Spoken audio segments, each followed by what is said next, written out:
Video technology.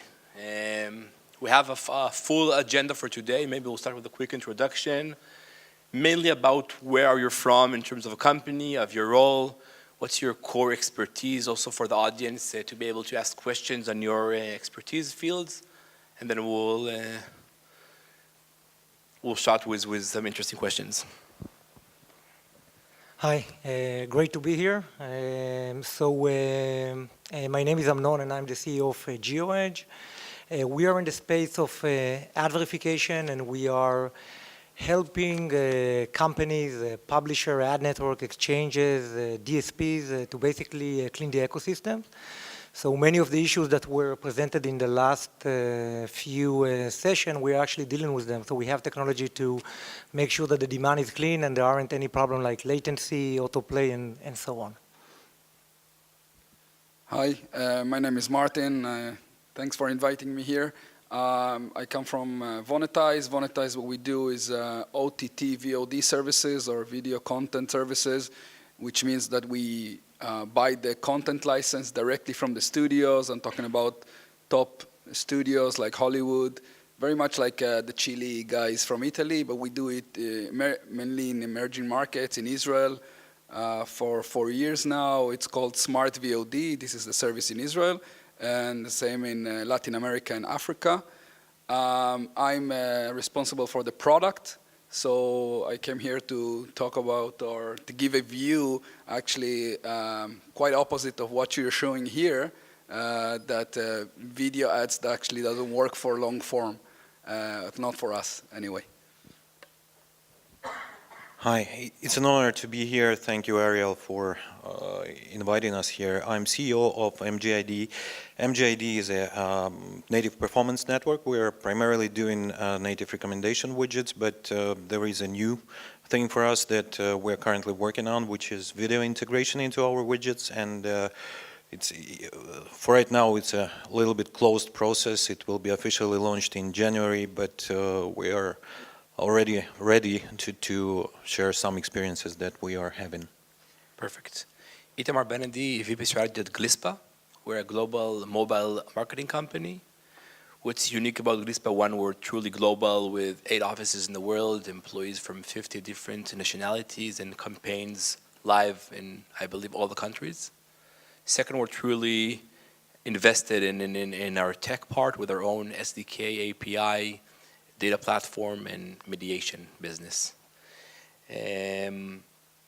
For me in person, one thing that is important for this panel is also to give you very practical insights, and I'll share with you some interesting data I collected in the last week. So you can leave this panel with insights and things you can implement in your company, in your business.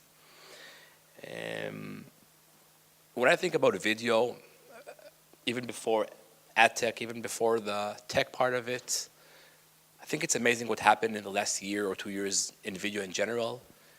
If in the past we were using pictures to store moments, today video became pretty everything. A lot of social networks, Facebook and Instagram and others, and Snapchat are focusing on the video content. And new platforms like Musical.ly, if you heard about them. So I think video is one of the most hottest topics today in the industry.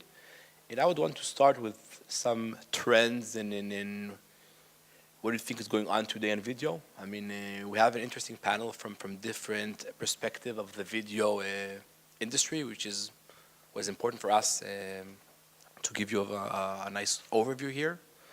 So let's start with some trends and insights, and then what do you see today is going on in video in general. And each company can take it to where you come from.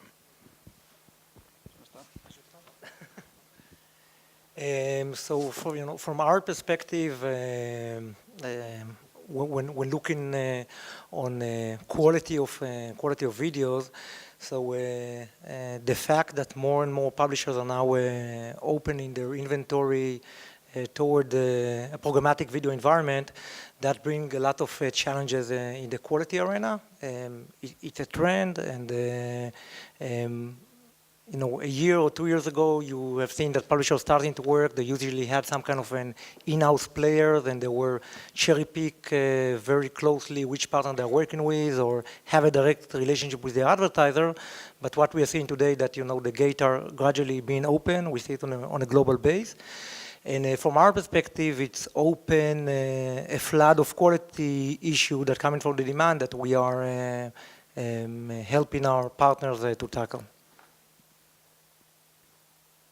Basically, video is just another form of storytelling, and the fact that we now have multiple screens disposable at our hand, of course the mobile in our pocket, maybe a tablet or a laptop in our bag, and of course the big screen in the living room, doesn't mean necessarily that the same video should be presented on all screens, just a different size.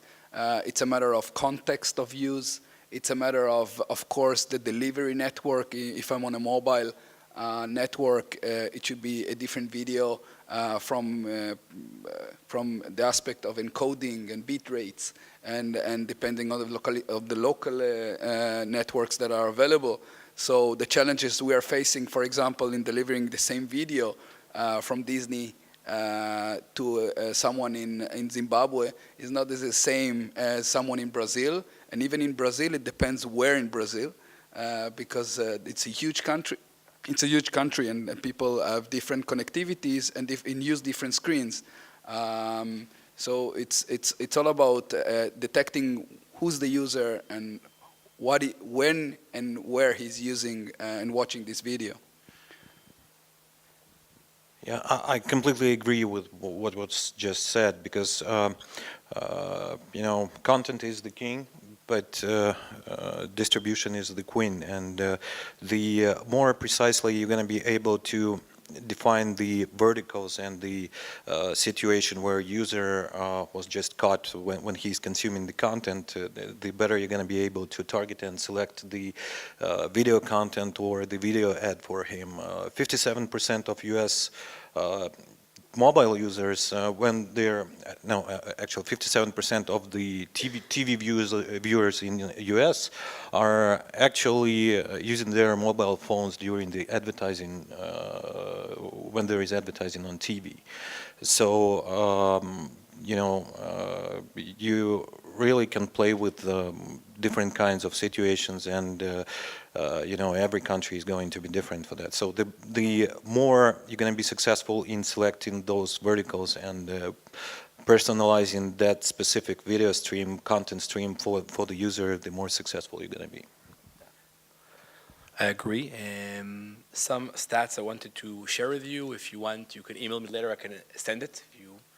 So today, in terms of advertising, video is in general 35% of all budgets, which is like double what it was last year. Video ad spend is around $5.5 billion a year. What's really interesting is engagement we see from video. So today, on average, I will say a user on a month will watch 16 minutes of videos of advertisement, and the increase in the in-app purchase will be around, it will basically double the in-app purchase chances. I think these stats really show in terms of advertising how much video is important and interesting. In terms of trends, I think live streaming is something that is becoming more and more popular through Facebook, through Periscope and other companies. I think real-time content is becoming more relevant, because for me, video is just the ad format. But you need the right content, and you need the right look and feel, so to have the comprehensive flow for that. And I think new technology, and this also take us to the next question. I think new technologies only now are becoming game changers for video. We see in artificial intelligence a lot of companies now trying to tackle that. And maybe we can speak a bit about what new technologies you see recently, or your company is working on, that you feel are can change how video in general, or advertising in video is today.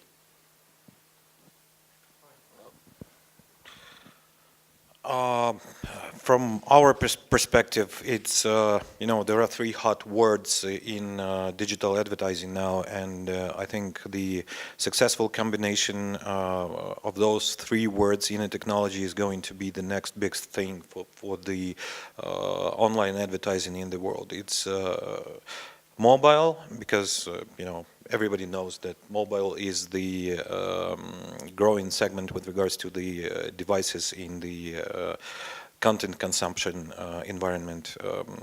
Then the second thing is native, because everybody is talking about native, and now IAB, for example, it attributes majority of Facebook revenue to native as well. The third word is probably relevancy. I mean, the more you're going to be able to, again, do personalized content streaming for the video part, the better technology you're going to create. I think for us, the challenge is once you have acquired a deep VOD catalog, is actually to maximize the usage for each user and to create as many views as possible. And the idea is that, of course, like in everything, there's a 20-80 kind of rule. So 80% watch only 20% of the movies, which are the most popular. But to reach the other 20, you need some personalization. And when I talk about personalization, you need to learn who's the user, not only in terms of what he used to watch, but also what he might like. Okay, who are these friends? What they like, and sometimes it's enough that a friend recommends you a movie for you to go and watch it, and even if it got great reviews on the newspaper, then you don't believe that, but you will believe in a good friend. So personalizing content is a challenge, and also a lot has been talked about mobile, but I'm afraid that to tell you that people don't spend money on mobile to watch long form content. How many of you bought a movie on a mobile, but you rent regularly on VOD services on the big screen? Either from cable or satellite providers or from independent services like ourselves or Netflix. So for us, the challenge is the conversion rate on mobile, and I think this is something actually that content can do. It's either educational or changes in behavior of the user that they get used to spend money on mobile. One of the next big exciting thing that's going to happen, I don't know if next year, but definitely in the next few years, the convergence between OTT and RTB. So all the big players today, that are doing OTT, in particular in the US, a company like Netflix, Hulu, and so on, are now starting to explore how they can move, how they can shift from a linear advertising model into a more programmatic linear model. And since these guys, are used to work with the traditional broadcaster, they are much more traditional. So issues such as latency or issue like offensive content, offensive advertisements are big issue, and these are the big gaps that are currently actually prevent for them to move for the next step, because the business case is very clear. Everybody understands that if you can have a better segmentation and doing, RTB auction for every impression, you will make more money. But since they are concerned about latency, concerned about that offensive video will be delivered to the wrong audience, that's a big obstacle. Another thing which is more happening, it's not something futuristically, is what we're seeing with HTML5, the transition from Flash to HTML5, and the fact that today, as more and more advertisers are using VPage technology to make the video more engaging on one hand, it also brings a lot of lots of vulnerability around user experience, because basically with the VPaid you have a full-blown code that run on the user, and the advertiser can do whatever they want with very little control of the publisher or the player that actually initiate that. So that's again create also opportunity but also challenges to the ecosystem. I see 2 points here. So for me, the technology should improve two main things in video. One is around the targeting and, as you said, the relevancy. If people will see more the ad as a content discovery, that's where it becomes more and more interesting after you have the video format. But the second topic, maybe you can give us a few minutes about fraud in general. It's a huge topic in ad tech and in specific in video, and that's what you do for your living, right? Yeah, that's what we're doing. We are happy when there is fraud. It's a problem, but this is how we pay our paycheck. So we are a GeoEdge. I mean, when we're talking about ad quality and verification, this was actually illustrated quite good in the previous presentation. We need to distinguish between ad fraud, and which is more about protecting the demand from fraudulent traffic. And on the other end, protecting the supply from bad things that advertisers are doing. So we are focusing on protecting the publisher and protecting basically the ecosystem from bad advertisers. In quality, when you're talking about video, the quality issues, the biggest one that currently take the biggest headline, that will be autoplay sound. And maybe we need to distinguish between things that are being done, on purpose, meaning such as autoplay sound. So advertisers are looking aggressive measure in order to force the user to hear the banner, or there is something that we saw recently. It's called aggressive player, a player that actually forced the user to scroll down and see the ads. And things that are happen and create very bad user experience, but are not just because there is someone there that's doing a bad job. So this is more going to the to latency issue. This is more going, as Martin mentioned, if you play in the same campaign, both for desktop or for mobile, you need to have different bitrate, different file size. So if from technology perspective, the different partners don't know how to to target correctly the right video, or there are too many HTTP calls, you will see a very long latency, and that will create a very bad user experience. So these are the big ones that we are facing at the moment. Anything that you want to add about fraud in general in video, or? No. Okay, let's continue to data. So data, obviously, as I mentioned before, I think it's one of the most important parts of any ad format, even before video. I think in video, data is becoming even more interesting because there is the same data you can have from other formats, like first-hand data that you get from that the app developer gets from the user with permissions he asks for in order to install the app. There is second-hand data that you can understand from behavior, and that's what we'll focus in terms of video. And third is data that you can acquire, like data enrichment from some DMPs, etc. But the second point, data from a behavior perspective, I think in video it gets a new meaning, because the way of engagement and interaction you can have with the video in comparison to a native or a banner, it's a real difference.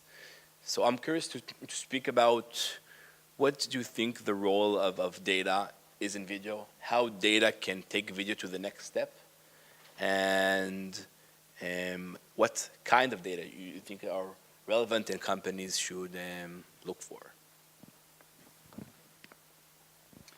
So again, I'm going to speak from the point of view of, if you like, a publisher, but more of a service owner. Basically, you can learn a lot about the users, what they watch. Okay, they're watching behaviors, again, location, on which devices, and then accordingly adopt everything in the chain, from the content buying, what content to buy, how to present it, what to promote, when to promote, on which devices to promote, in which geolocations to promote, and then recommend the user what to watch, and of course get him engaged with the content, which at the end of the day means more buys or more views in the subscription. The nice thing about it is when data is used to create new content. So take Netflix, for example, when they did House of Cards, they actually created the plot and the script based on user data.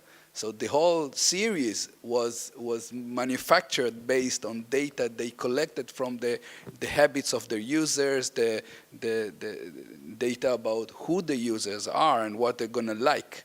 And when they learned that they're gonna like something, political about corruptions, and something about the government and stuff like that, they created that story. And as you all know, it's a huge hit. So nowadays, the OTT platforms give you so much insight about who are your viewers and what they're doing if they watch a trailer but didn't buy the movie. Okay, so this tells you something. But if everybody goes and buy that movie even without watching the trailer, that tells you something else. So yeah, data is a big issue for us.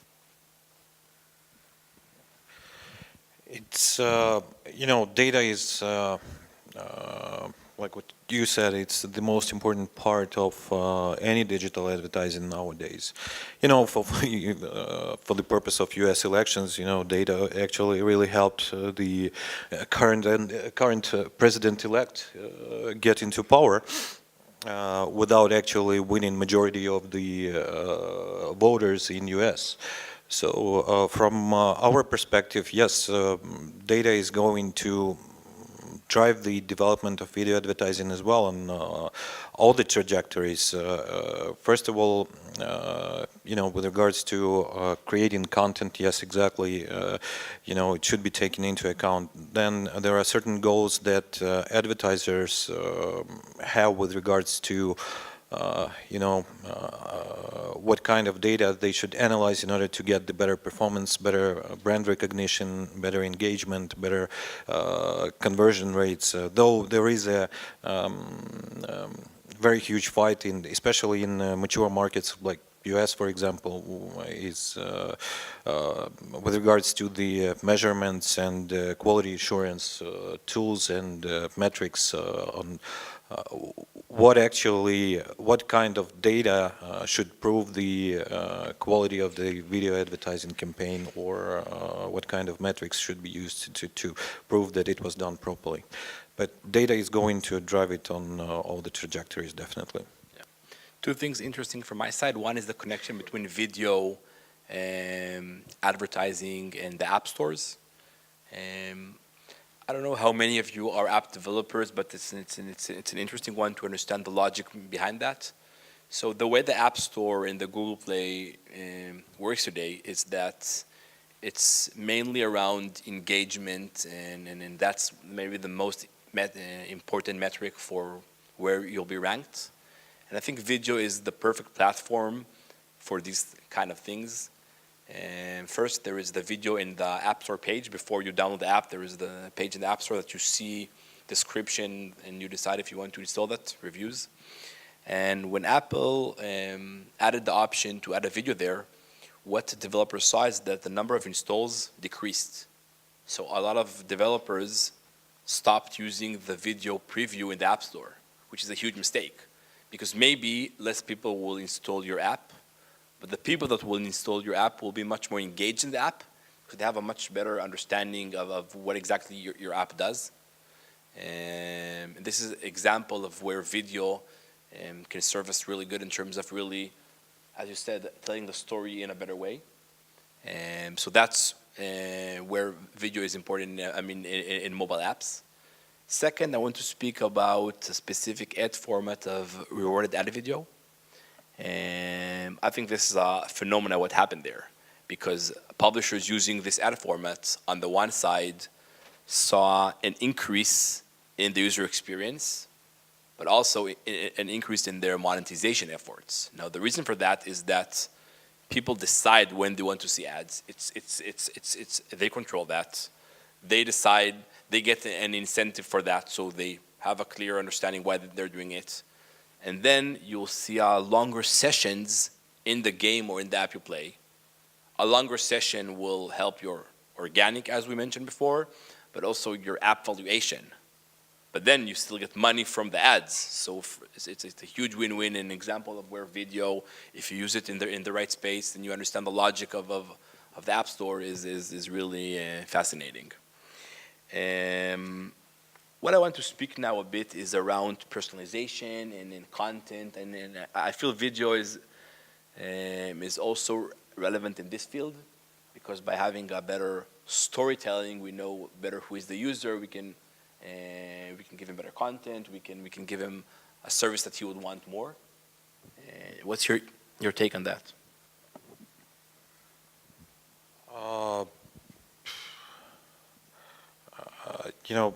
There are, again, we should take into account different markets and how it's treated.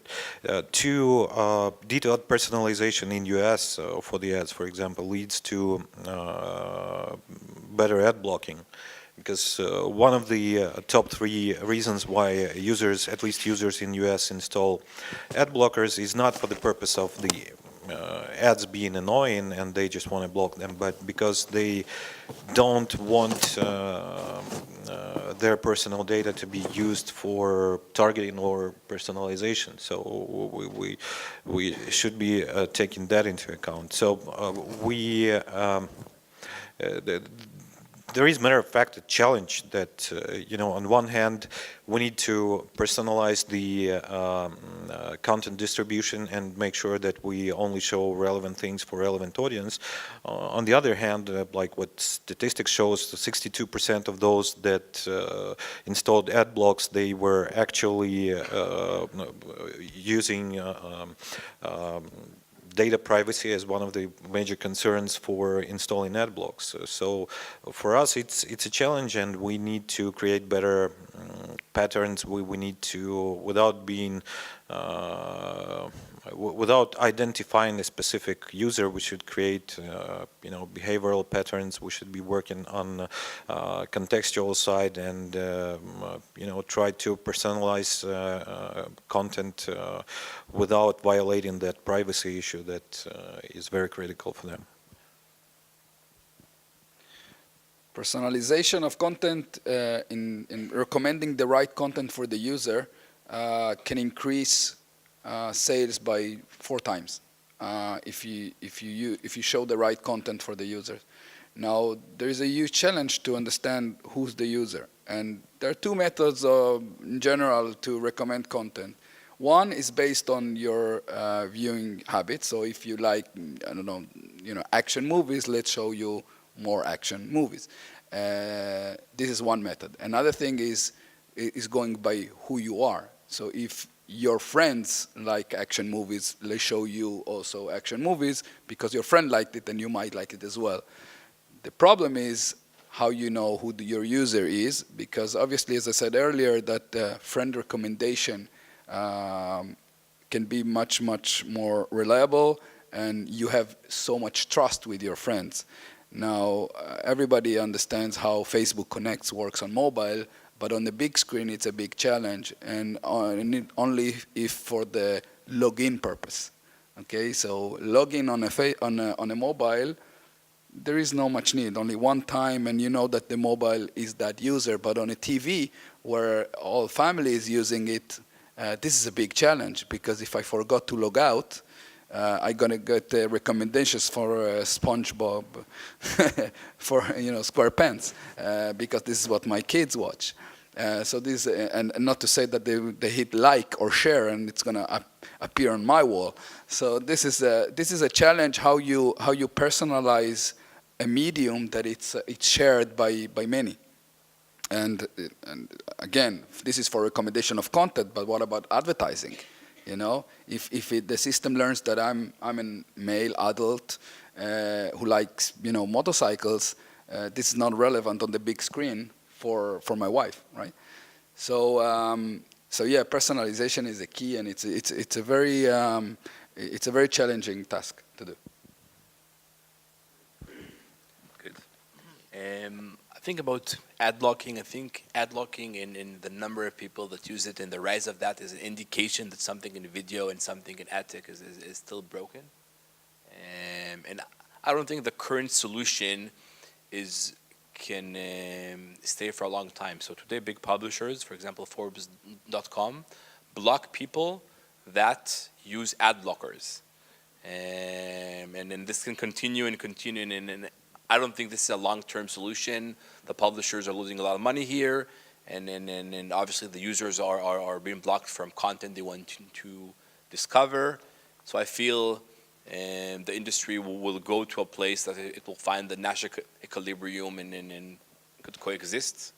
Maybe we can speak a bit about challenges in video, what's the problem in videos, what you would encourage like entrepreneurs here to try and fix in the video world, and you can take it each one to his field or his area. You talked about ad blockers. So I personally actually think that we are close to a tipping point on ad blocker. It's not a common opinion, but I think we are seeing a lot of sign in the last year that things are going to change, and I'm not. I think the magnitude of the problem. It's a big problem as it is right now, but I'm not 100% sure that the problem will actually increase. You see, as you mentioned, Itamar, you see publishers are taking action. Actually, when it's only a single app publisher, their ability to actually change the trend in a specific region is limited. But if I'm not wrong, I think it was in Finland, or there was some kind of initiative in one of the Scandinavian countries that all the top 20 publishers went together and came up, with initiative to fight ad blockers, and that actually worked for them. In other countries, it's more problematic because of antitrust regulation, but in general, these initiatives are being discussed between publishers. You also see that the actual ad blockers are now looking for a way to come up with a clean ad standard. So the big player in this that are doing ad blocker actually have different initiative to allow ads, but that actually meet certain criteria. And the last trend that we see is the people call it, a recommendation engine, but basically it's native. It's a nice word to invent a new format, but at the end of the day, from quality perspective and from user perspective, it's more or less the same. And you see that ad blockers are not actually taking, a very severe measure against this recommendation engine. So yes, it's a problem, but my gut feeling is that we are now, we are very close again to the tipping point. Now, what can be done against it? So when you're talking about quality of video, so we talked about the issue previously, but if there is a company that that see a long-term horizon in their business and are trying to create a sustainable business, so it's only about commitment, and commitment about quality is about on one hand to do the right due diligence with the partner that you're working with. And this goes back, it could start with the legal obligation, but at the end of the day, you need to have the guts that when a quality issue actually happens, to actually take the measure and stop working with that demand partner. I can tell you very clearly that we are working with many, many platforms, and the one that actually committed to quality, eventually, if they will actually, continue to have, the internal policy and will take the right measure, they are able to gradually improve the quality of campaign that's running in our inventory. And at the end of the day, users know to appreciate it. So websites that have, more clean ads, videos, or display eventually are being whitelisted by ad blockers, and that become less an issue. In the long-form content arena, the business models haven't changed for, dozens of years now. Basically, there is the content owner.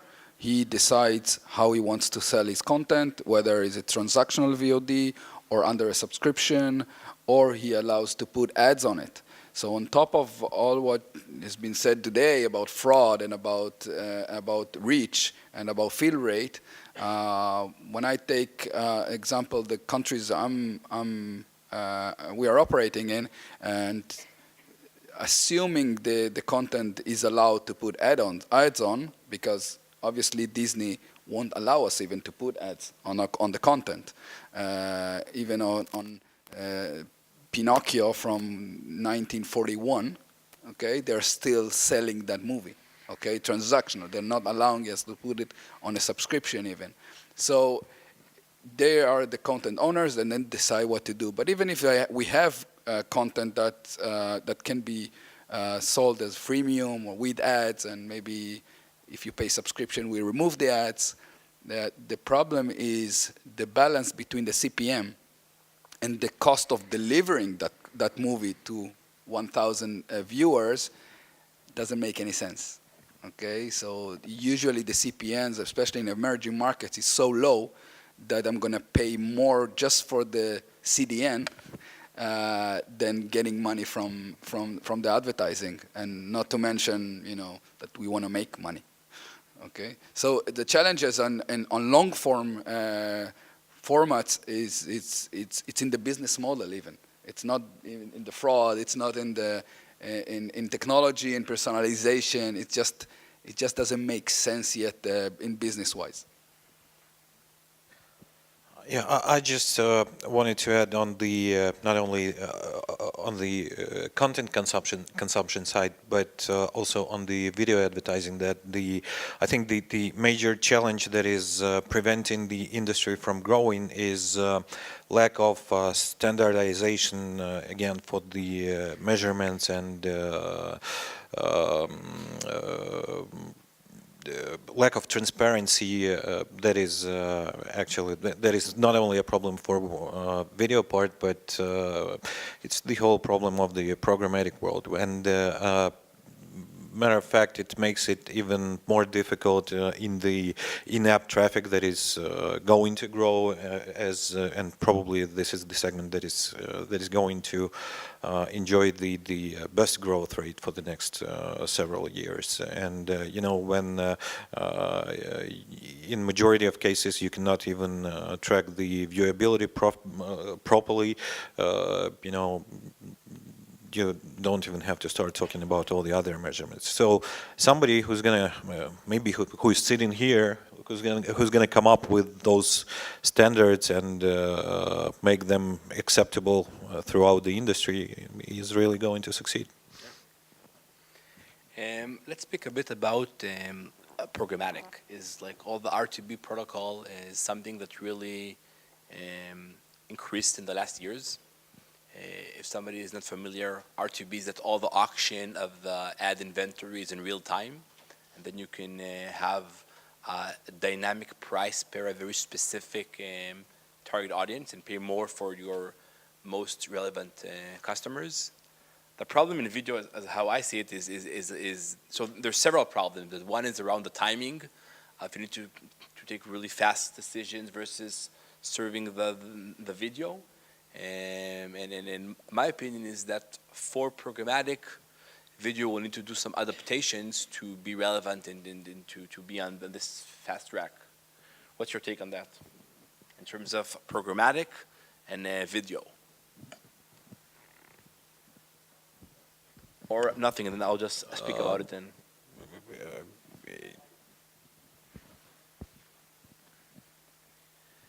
So when you're talking about programmatic in video, and especially when you compare it to programmatic in display, so the bidding process actually happened on the client side, on the player side, okay, and that create huge challenges.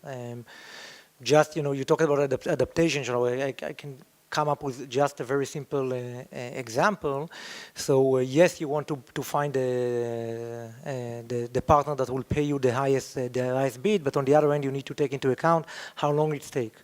So one of the things, if you compare, one player to the other, one of the things that a good player will do, that at some point, if you see that the auction takes too long, that will be part of the decision making of who exactly should win the auction. So again, taking into account the user experience, latency, how long it takes, you need to be smart about it and not only think about money, but also think about other factors that eventually will influence viewability and the user experience.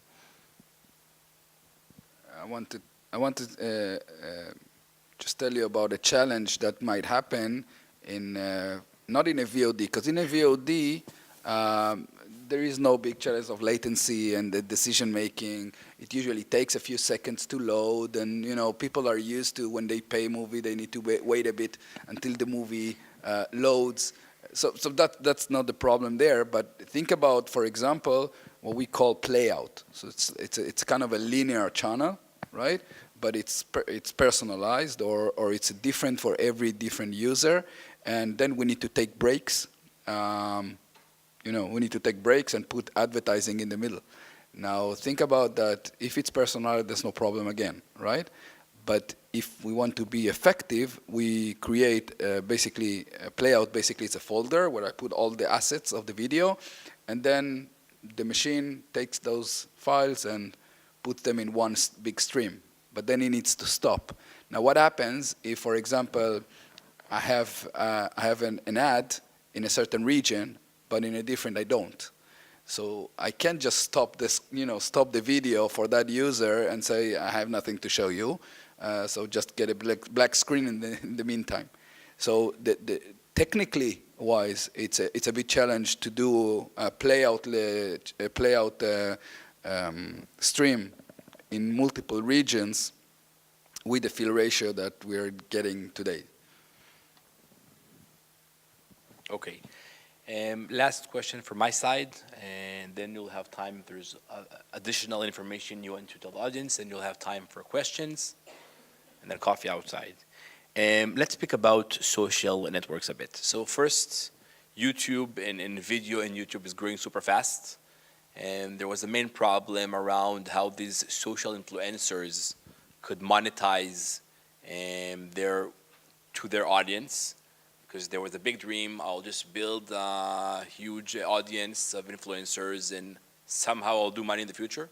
And it didn't really happen because it's against the incentive of the social channels, because Facebook and Instagram want that all the advertising will come through them. So they don't even allow the influencer to communicate with all of his audience without doing it through advertising. A lot of companies are trying to tackle this field. YouTube, for example, acquired a company in this. Also in Glispa, we have a company named Voltu for connecting between social influencers and monetization efforts. I think this is something that will really impact video, because one of the main problems in social platforms for video, Periscope, Musical.ly, and Snapchat and others, that there was a main problem around video about advertising in the video social channels. I'm not sure if one of you come from this field or have something to say about that. This is definitely something I think we should speak a bit about.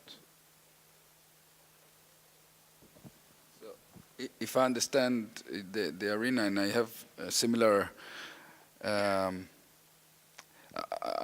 own a blog about consumer electronics. It's quite big, so you can say I'm a publisher as well on a different hat. Yeah. And the challenges I see there, and especially in video, not only in video, but basically in monetizing the traffic I have, and to cover the costs of creating content, is that as mentioned, people don't want to see ads. Now in social networks, it's even worse.